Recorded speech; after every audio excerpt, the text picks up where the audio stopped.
بسم اللہ والحمد للہ والصلاة والسلام علی رسول اللہ اما بعد۔ کل جمعہ کا دن ہے اور بہت سے ساتھی یہ سوال کر رہے ہیں کہ کیا ہم گھروں میں خطبہ دے کر جمعہ کی نماز پڑھیں یا ظہر کی نماز ادا کریں؟ تو اس کا جواب یہ ہے کہ اسلامی ممالک میں جمعہ قائم کرنے کے لیے اذن سلطان شرط ہے، یعنی حاکم وقت کی اجازت۔ علامہ کاسانی بدائع الصنائع میں فرماتے ہیں وَأَمَّا السُّلْطَانُ فَشَرْطُ أَدَاءِ الْجُمُعَةِ عِنْدَنَا، اور فتاوی ہندیہ میں ہے لا تجوز اقامت الجمعۃ بغیر امر السلطان و امر نائبہ، یہ اجازت جمعہ قائم کرنے کے لیے ضروری ہے، نماز پڑھنے کے لیے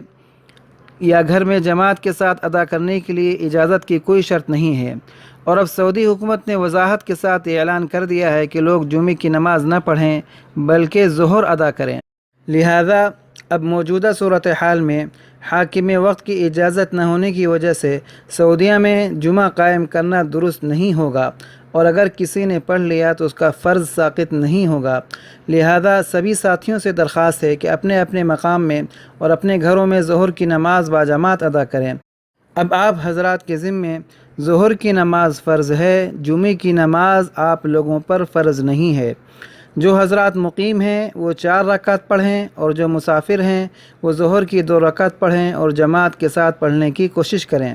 اور جو مسافر مقیم امام کے پیچھے پڑھے گا تو وہ بھی ظہر کی 4 رکعت پڑھے گا،